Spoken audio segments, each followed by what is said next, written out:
Sometimes you don't know what it is you're going to explore or tell a story about until you start investigating. The narrative is really important to me.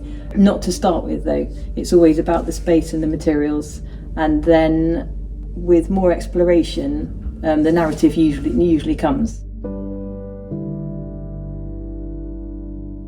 I like telling stories. I like using my work to kind of explain something and record something and put across something that I've kind of noticed. So in a nutshell, I'm a printmaker and a mixed media artist, but I kind of like to explore other mediums if it's appropriate.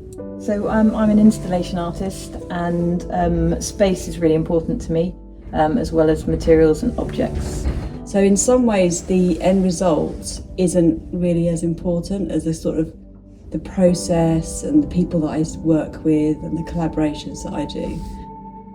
It was really interesting for me to see the building in your eyes.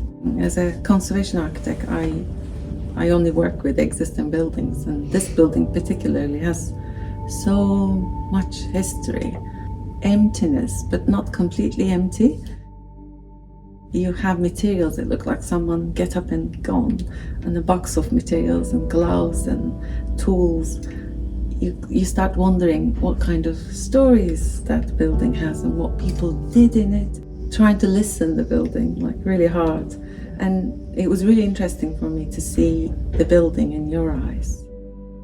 There's very different feel, different rooms, because one room's really cluttered and there's loads of stuff and you walk in and ooh.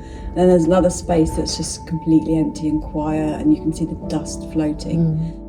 So that kind of atmosphere in the space struck me quite early on. That for me was the starting point. I think the first thing I noticed was things that were discarded and left and abandoned and kind of curled up and scratched and just random things as well. And then trying to think, well, why were they there and what's the meaning behind those pieces and everything. This amount of space to work in and experiment in a really large way, and having so many different materials you can move around and put in different spaces. It's almost like a canvas. Yeah, it's actually like a blank canvas, yeah. The visit to the archives and looking at the blueprints, and then luckily having access to 1940s blueprints that weren't needed anymore in the dockyards, was something then I worked with as my kind of main material. Although to start with I'm more interested in the materials and the objects, but the history of the building and using the archives has then added to that narrative and then pushed the project forward. Discovering all those amazing kind of blueprints rolled up and seeing all the cracks, and there was just so many things, and I just came away with so many more ideas.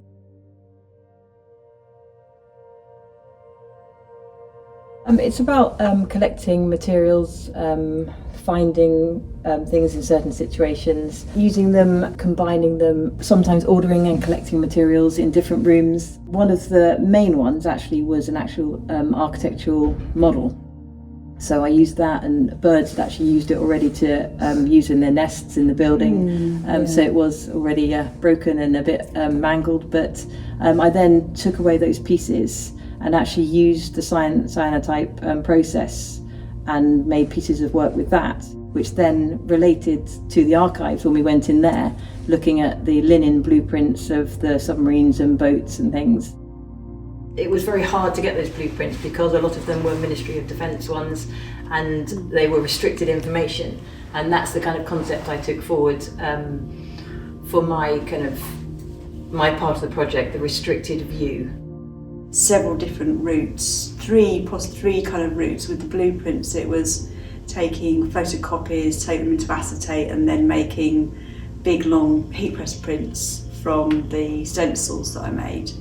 And then with the objects, it was kind of lumen prints, and I left photographic paper here over about 8 weeks or something. So the light was kind of gradually changing the surface of the photographic paper, and I kind of discovered lots of little tiny acetates, little tiny microfiches.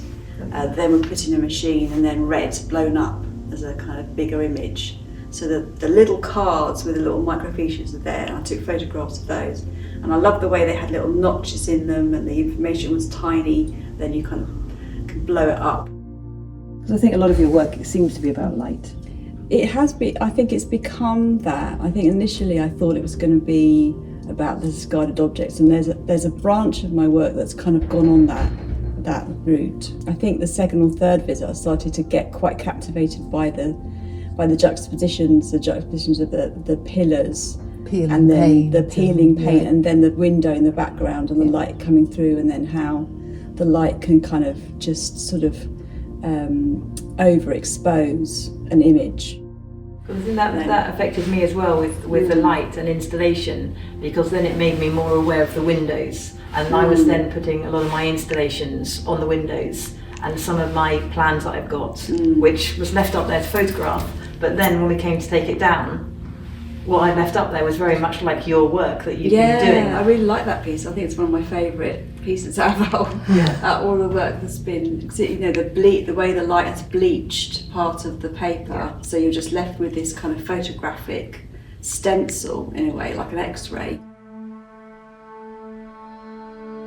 You realize quite quickly when you place the actual objects, the beautiful things that you guys created, it really works well in the space, and that's how I started sort of scanning them, because taking a photo of it wasn't good enough. You had to see it in 3D.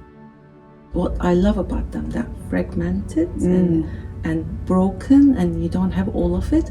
And memory is a bit like that as well. You don't, later on you look at it and a bit of it missing. Yeah, absolutely.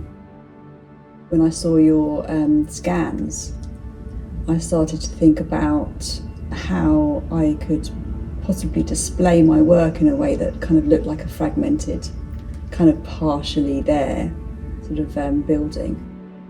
So I think all these kind of different things have fed in, sort of history for me, but working with you guys as well has helped sort of also shape a slightly different perspective. My work's much more architectural than it's been for a long time. It's been mainly kind of environmental landscape. It was quite experimental for all of us, I think. Yeah, I right? think definitely very experimental. Very hard to not be inspired by it, right? Yeah. Yeah. And also that working with other artists and working with other practitioners sometimes kind of helps you evolve the decision making that you do. Yeah, definitely. I think it's really helped working with Sally, talking things over and putting things in spaces.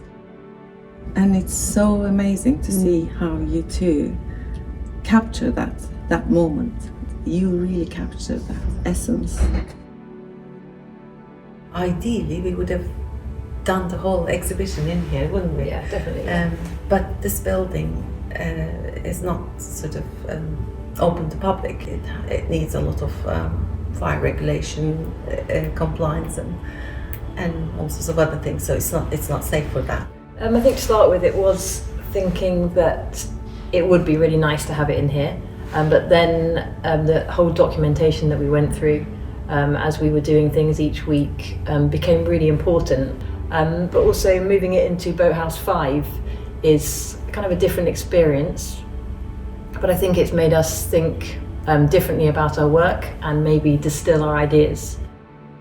It doesn't mean buildings like that cannot be used for this kind of minimal uses, or as a canvas to inspire artists like you guys. So there's a lot of life left in these, I think. So, what's next from here? It's made me think more about architectural spaces and perhaps kind of looking for similar kinds of projects. It's kind of made me understand my other work, of what I do and how I do it, and how this project, although it's so different, is completely what I do in all my other works, but you probably wouldn't recognise it because it's in a very different form. Yeah. So it's made me understand what I'm doing.